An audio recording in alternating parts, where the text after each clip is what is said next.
2024 IPL সকলোতকৈ বেয়া খেলখন কালি অনুষ্ঠিত হ'ল। চেন্নাই ছুপাৰ কিংছৰ প্ৰদৰ্শন চাই এইটো কেতিয়াও অনুভৱ নহ'লে যে চেন্নাই ছুপাৰ কিংছে 5বাৰকৈ IPLৰ খিতাপ দখল কৰি থৈছে। সকলো বিভাগতে ইমান বেয়া প্ৰদৰ্শন আগবঢ়াইছে চেন্নাই ছুপাৰ কিংছে, কি ক'ম। সেয়া লাগিলে বলিঙে হওক, সেয়া লাগিলে বেটিঙেই হওক, সেয়া লাগিলে ফিল্ডিঙেই হওক।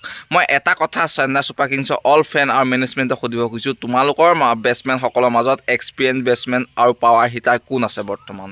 কোনো এজন নাই। হয়, তোমালোকে য়ং ল'ৰাসকলক স্থান দিছা, কিন্তু তোমালোকৰ মাজত এক্সপিৰিয়েঞ্চ পাৱাৰ হিটাৰ কোন আছে? এক্সপিৰিয়েঞ্চ বলাৰ কোন আছে? কোনো নাই।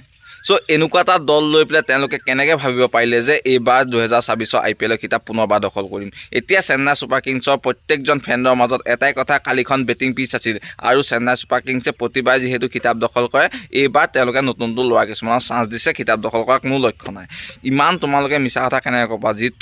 যিখিনি ফেণ্ডে IPL আৰম্ভ হোৱাৰ আগতে কৈ আছিলে যে এইবাৰ চেন্নাই ছুপাৰ কিংছ তাগৰা টীম ক'তো নাই, আৰু সেইটো চেন্নাই ছুপাৰ কিংছৰ ফেণ্ডে কালি দিনটোত ক'লে যে এইবাৰ নতুন নতুন ল'ৰাক চান্স দিছে, খিতাপ দখল কৰাৰ কোনো লক্ষ্য নাই এইবাৰ চেন্নাই ছুপাৰ কিংছৰ।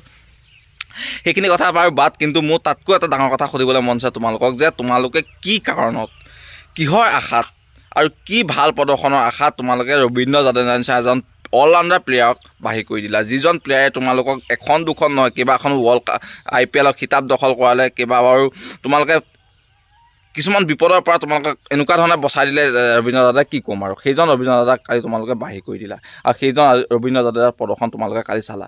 এটা সময় ৰবীন্দ্ৰ জাদেজা যদিও উইকেট লোৱাৰ পিছত নিজৰ ফূৰ্তি কৰিছিলে, নিচাইছিলে, তথাপিও কিন্তু এবাৰ তোমালোকে যদি লক্ষ্য কৰিছে, দেখিছা বাউণ্ডেৰীত গৈ পেলাই তেওঁ মানে চকুত এনেকুৱা লাগিছে যে চকুলো বৈ আহিছে। মোৰ অনুভৱ এনেকুৱা লাগিছে চেন্নাই ছুপাৰ কিংছৰ হাৰ্ট হয় ৰবীন্দ্ৰ জাদেজা, আৰু সেইজন ৰবীন্দ্ৰ জাদেজাক তোমালোকে উলিয়াই পঠিয়াই দিলা। যদিও বা শিৱম দুবে ৱৰ্ল্ড কাপ জিকাইছিলে, কিন্তু মই তথাপিও কওঁ শিৱম দুবেতকৈ হাজাৰ গুণ ওপৰত ৰবীন্দ্ৰ জাদেজা। তোমালোকে যদি ৰিটেন কৰিব সময় ৰবীন্দ্ৰ জাদেজাকে ৰাখি পেলাই শিৱম দুবে বাহিৰ কৰিলেহেঁতেন ইমানো হেৰি নালাগে, কিন্তু তোমালোকে ৰবীন্দ্ৰ জাদেজা এজন এক্সপিৰিয়েঞ্চ ফিল্ডাৰ, বেটাৰ আৰু বলিঙক তোমালোকে বাহিৰ কৰি দিলা। সেইটো হ'ল তোমালোকৰ সকলোতকৈ ডাঙৰ ভুল। অন্য টিম হোৱা হ'লে কেতিয়াও ৰবীন্দ্ৰ জাদেজাক বাহিৰ নকৰিলেহেঁতেন। কিয় জানানে? ৰবীন্দ্ৰ জাদেজা এজ এ ফিল্ডাৰো বেষ্ট, এজ এ বেটাৰো বেষ্ট, এজ এ বলিঙো বেষ্ট। তো সেইজন ৰবীন্দ্ৰ জাদেজা বাহিৰ কৰি দিয়াৰ লগে লগে মোৰ মনটোৱে কৈছিলে যে এইবাৰ চেন্নাই ছুপাৰ কিংছে ষ্ট্ৰাগল কৰিব, আৰু কালি সেইখনত এনেকুৱা ষ্ট্ৰাগল দেখা গ'ল নহয়, যিখিনি কেতিয়াও চেন্নাই ছুপাৰ কিংছৰ পৰা কোনো ফ্ৰেণ্ডেতো আশা নকৰে, আমিও আশা নকৰোঁ। মই চেন্নাই ছুপাৰ কিংছৰ ফেন নহয়, কিন্তু চেন্নাই ছুপাৰ কিংছৰ কিছুমান প্ৰদৰ্শন মোৰ ভাল লাগে। কিছুমান তেওঁলোকে যেনেকৈ 5বাৰকৈ খিতাপ দখল কৰিছে, তেওঁলোকে যিখিনি প্ৰদৰ্শন আগবঢ়াই পেলাই খিতাপ দখল কৰিছে, সেই মাইক হাছিৰ পৰা আৰম্ভ কৰি মানে ৱাটছনলৈকে যিখিনি তেওঁলোকৰ প্লেয়াৰ আছিলে, কিন্তু এইবাৰ সম্পূৰ্ণ বিপৰীত দেখা গৈছে প্লেয়াৰসকল। কিছুমান এনেকুৱা নতুন প্লেয়াৰক তেওঁলোকে সুযোগ দিছে, ভাল কথা, নতুন প্লেয়াৰ সুযোগ দিছে, কিন্তু তোমালোকৰ তথাপিও কিছুমান এক্সপিৰিয়েঞ্চ লাগে, যিখিনি এক্সপিৰিয়েঞ্চ কালি লাগিলেহেঁতেন। কালি এক্সপিৰিয়েঞ্চ 2-3জন প্লেয়াৰ থকালে কালি সেইটো অৱস্থা চেন্নাই ছুপাৰ কিংছৰ নহয় কেতিয়াও। অত্যন্ত বেয়া প্ৰদৰ্শন আগবঢ়াইছে চেন্নাই ছুপাৰ কিংছে। চেন্নাই ছুপাৰ কিংছৰ এজনো পাৱাৰ হিটাৰে মই দেখা নাই। শিৱম দুবেক যদি আপোনালোকে পাৱাৰ হিটাৰ বুলি মানি লয়, তেনেহ'লে আপোনালোকৰ প্ৰদৰ্শন কি হ'ব এবাৰ IPLত দেখা গৈছে।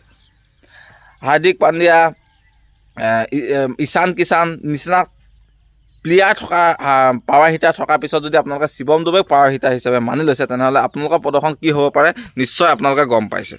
চ' এনেকুৱা এটা টিম লৈ পেলাই মই নাভাবোঁ এইবাৰ IPLৰ খিতাপ দখল কৰিব পাৰিব চেন্নাই ছুপাৰ কিংছে। মোৰতো এইটো লগা নাই যে এইবাৰ 3খন বা 4খন মেচো জয় কৰিব পাৰিব চেন্নাই ছুপাৰ কিংছে, যদি তেওঁলোকে টিমটো চেঞ্জ নকৰে। অপেনাৰৰ পৰা আপুনি যদি লাষ্টলৈকে চায়, তেনেহ'লে এজনো এক্সপিৰিয়েঞ্চ প্লেয়াৰ মই তাত দেখা নাই।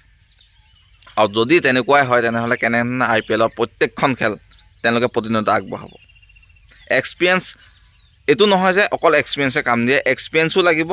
নতুন নতুন যিখিনি খেলুৱৈ আহিছে আমাৰ IPLৰ যোগেদি ইণ্টাৰনেশ্যনেল খেলত, তেওঁলোককো লাগিব।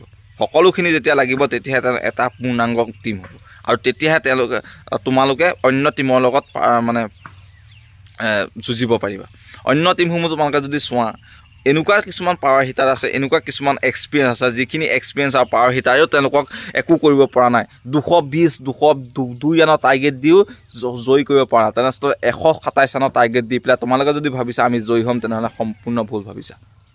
এইবাৰ IPLৰ ষ্টাৰ্টেই হৈছে 202ৰ পৰা, আৰু 202 ৰানকো তেওঁলোকে ৰান বুলি ভবা নাই। 203 ৰান কৰিছে 26টা বল বাকী থকা অৱস্থাত। 220 ৰান কৰাৰ পিছতো 19 অভাৰত সেইখিনি অতিক্ৰম কৰি গৈছে, আৰু তেনে অৱস্থাত এইবাৰ IPLৰ আৰম্ভণি হৈছে। আৰু সেই IPLৰ আৰম্ভণিত ভাবিছা নেকি 127 ৰান কৰি পেলাই আমি IPLৰ ফাইনেল খেলিম বুলি? সম্পূৰ্ণ ভুল হৈছে।